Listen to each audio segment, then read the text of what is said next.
Hey guys, Brian here, bringing you my game from this past weekend. This is round number 7 in the Lichess 45-45 team league, and my matchup in this game was against Madi1693, rated 1890. A little underrated below me, but that's alright. He played quite well, and this game was actually very sharp. So from the beginning it was quite interesting. And I decided to do something a little bit different with my opening. Usually I play 1e4, but on this game I decided, well, I am a Dutch player with the black pieces, where I usually play f5 whenever my opponent plays d4, c4, or knight c3.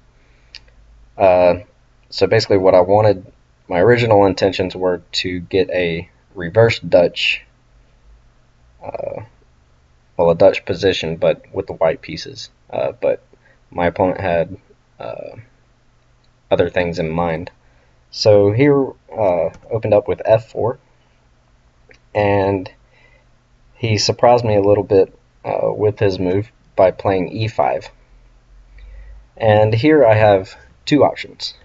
I can either take, like I did in the game, or I can play e4 and transpose into a king's gambit. Now, playing f takes e5, we are entering the Fromm's gambit, and it's very sharp for black. And black has two good responses here, and that is d6, which is what he played in the game, and he could also play knight to c6, where he'll take the pawn with his knight, and things would develop kind of normally afterwards, such as knight c3, etc. Oh, well, that was knight f3, sorry. Alright, but anyway, after I take, he plays d6, so now we are in the main line of the Fromm's gambit. And the reason behind d6 is that black wants to sacrifice a pawn in order to gain an advantage on white's opening move of f4, and he wants to take advantage of the dark squares surrounding my king and control the vital diagonals. So the game is going to, obviously I already said it, it's going to be very sharp, but white does have a chance to kind of balance things out, so it is a little double-edged for black. He does sacrifice his pawn, but if white plays correctly, then he should have no trouble. Alright, so after e takes d6, bishop takes d6, and it's very important in this position that I play knight f3. It's pretty much the only move white has available from the spot, because of the control that black has on these dark squares, which threaten my king. I could play something like g3, but knight f3 is correct. I need to keep control over the h4 square. And here he plays what, I can't remember who, but they pretty much characterized it as dubious. And here he plays g5 with the intent of playing g4. And white has two responses, I guess. Granted, black is playing on the fact that he wants control over these dark squares surrounding my king. So I need to protect myself so I don't run into any trouble. For instance, say if I play something weird, something strange. Let's say if I play knight c3, a normal developing move, he could play g4, and there goes that diagonal. For instance, if I move my knight away, then I run into mate. G3, and then after bishop takes, h takes, queen takes, and that is checkmate. And that would be a sad ending for white. If lost my train of thought. Alright, so basically the key thing here is watch the dark squares, especially on that diagonal in this situation. So I played G3, and that helps covers H4, and that protects me from any checks that might be coming. And black continues with his plan of playing G4, and here again white is left with two options for the knight. He can either go to H4 or he can go to D4. I think when I've looked at this line before, H4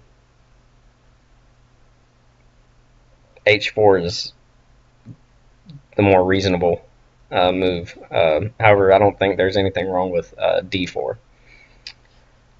So I played knight H4, and here he plays bishop back to E7.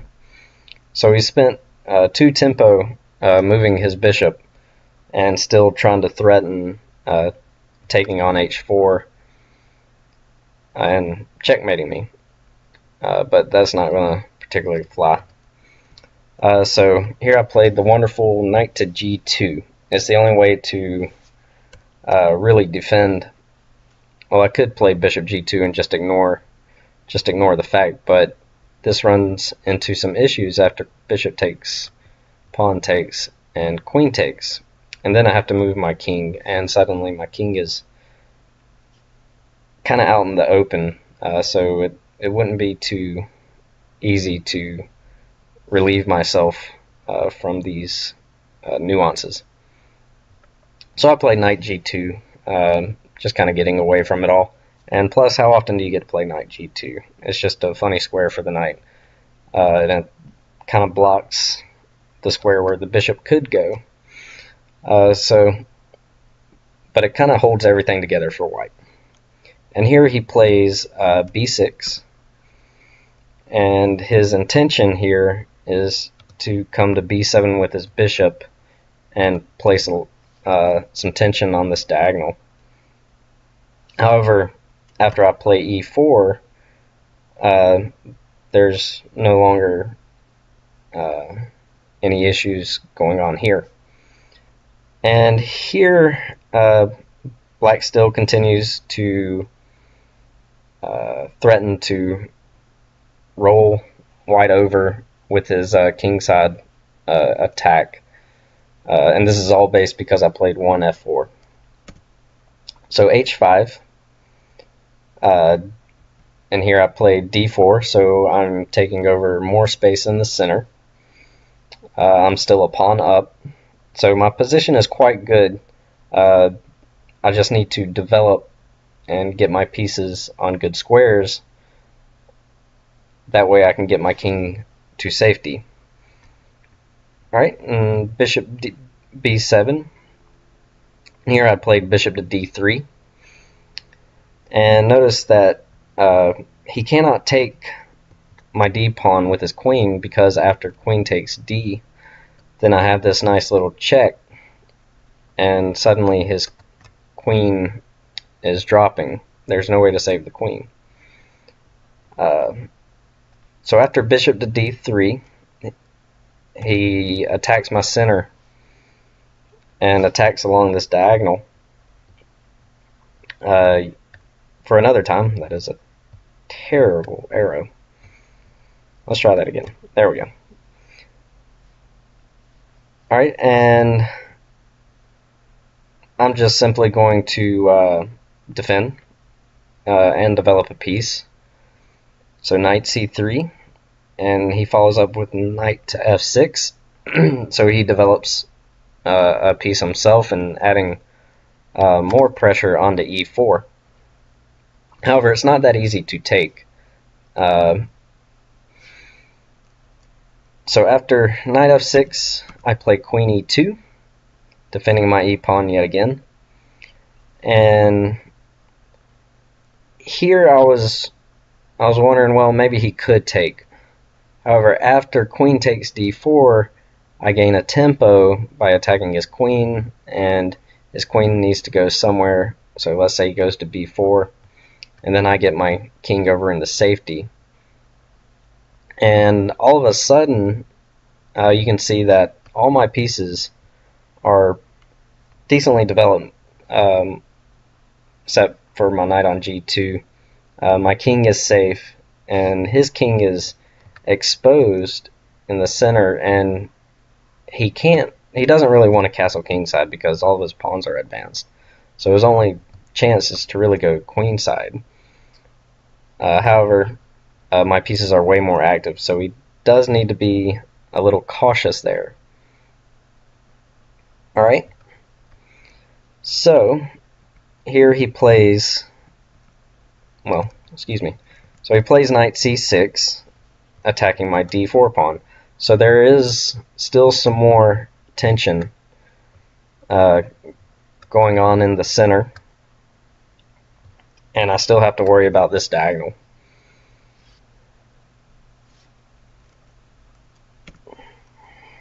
And here I defend my d-pawn,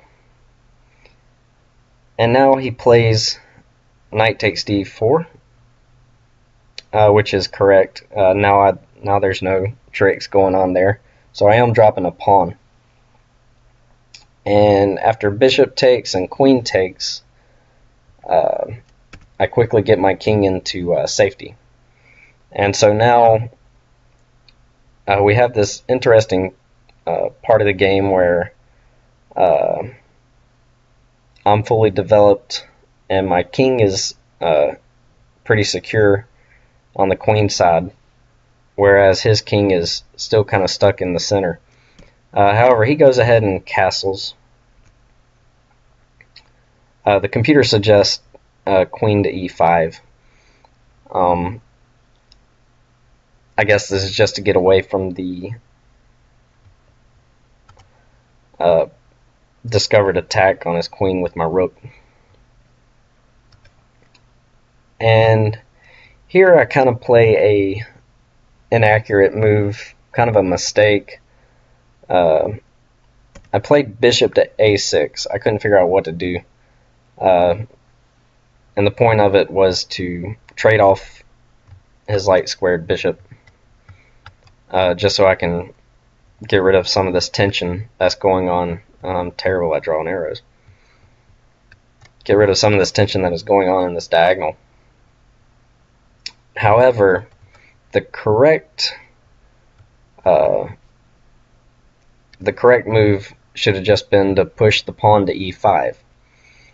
And this kind of solves the issue in itself. Now his knight is under attack. I can move my rook eventually. So after e5, he would have to play knight d7, and then I can take on f5. So then I'm back up a pawn, and my position is quite solid. The only thing I would have to worry about is still this long diagonal, and this pawn is kind of weak. It's kind of exposed and all by itself.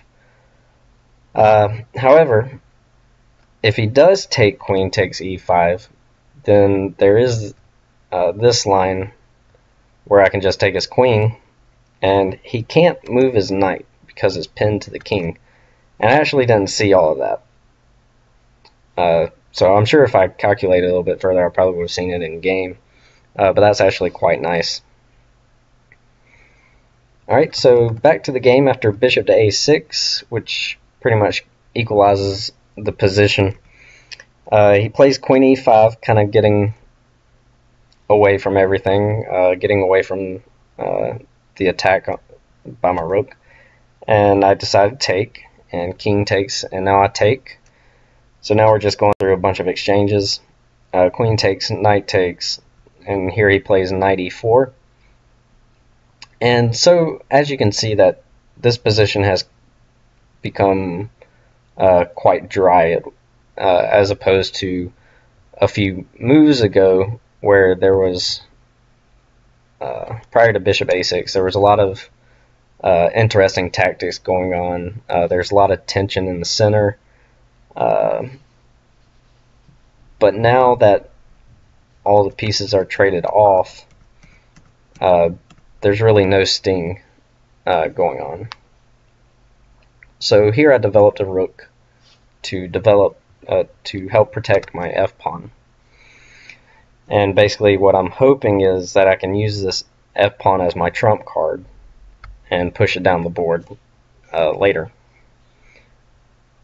Here he plays knight to g5, and he wants to set his knight up on f3, which would be a little annoying. I don't think it would be too much of a problem to deal with. Maybe my h-pawn will drop, but I didn't see it as too much of an issue, but I did feel that knight h4 was correct in this situation.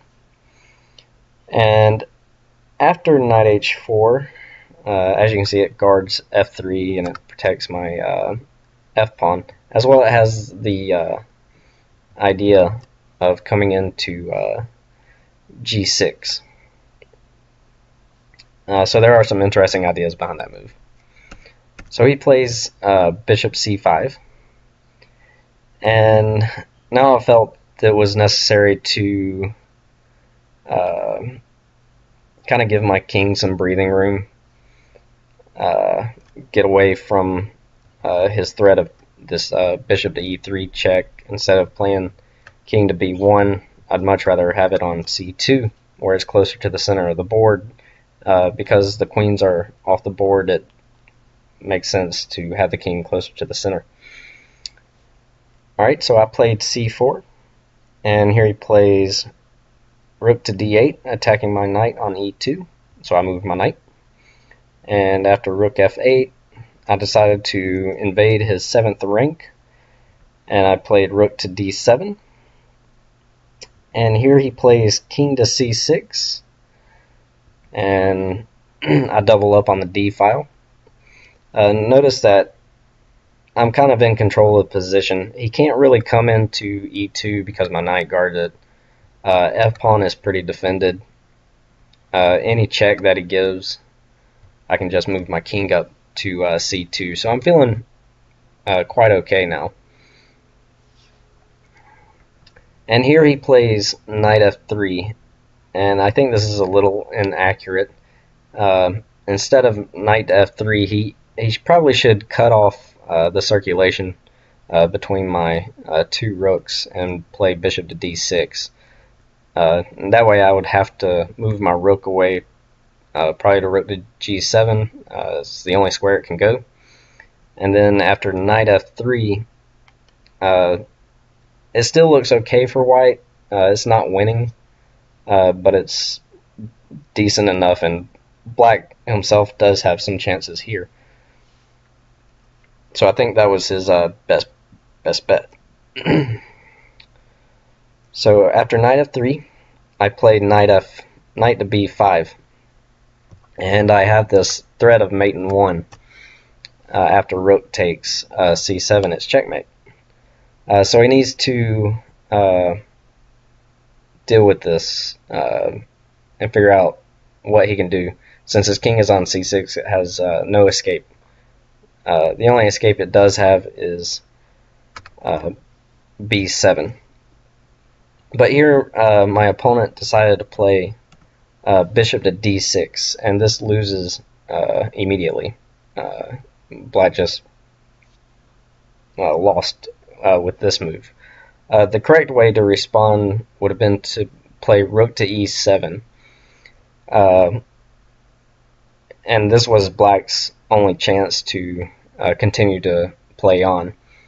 For instance, after rook takes, bishop takes, knight takes, g takes f3, rook to f1, bishop to f6, knight takes a7 check, king to c5, rook takes f3, and king takes c4. It's probably still winning for white, since he is up 2 pawns, but there are some drawing chances for black in case white does mess up some situations. He can't play king to b7, and I actually was thinking about, well, what happens if he plays king to b7? Well, that just runs into knight takes c7, and in order to save the rook, he would need to bring it all the way down, but I still have a discovered check on his f8 rook. So either way, he would lose a rook. So I'm still winning there. But after bishop to d6, white has an immediate win with rook takes the bishop on d6. And this wins immediately. He has 2 options. He has 3 options. The third option, which is the option that he played in the game, leads to a direct mate. If he plays king to c5, play would continue with rook takes c7, and after king to b4, you can see that black's king is kind of being suffocated at this point. If he plays king back to b7, we kind of run into the same situation. The computer says mate in 24, but who knows? Computer would figure that out, but I don't think a human can look at the board and say, oh, that's mate in 24, you know? Alright, so after king b8, play would continue, but there's not a whole lot that can save black from here being a piece down. Alright, and in the game, he did take with the pawn, and I had the immediate checkmate. So it was actually quite an interesting game, very sharp, a lot of tension going on in the center. So yeah, I think if you're black and you see someone play f4 and you decide to play e5, you kind of need to be aware of the sharp lines that come from it, especially after d6 and pawn takes d6. White does have a way to get out of his predicament on the dark squares, but play will be sharp. But it was a very interesting game, and I give props to my opponent for his valiant effort in the middle game, especially with all the central tension that was going on after bishop b7. It definitely was cause for a slight headache, but it definitely was a fun game. Alright, and that's the end of this match, and I will do another video of my upcoming match, and maybe I'll do some videos of the games that I have not recorded yet, especially from round 1, 2, 3, and I think I know I posted some analysis on Facebook, but it'd be cool to go ahead and do those to a video analysis. Alright, well, thank y'all for watching. Bye.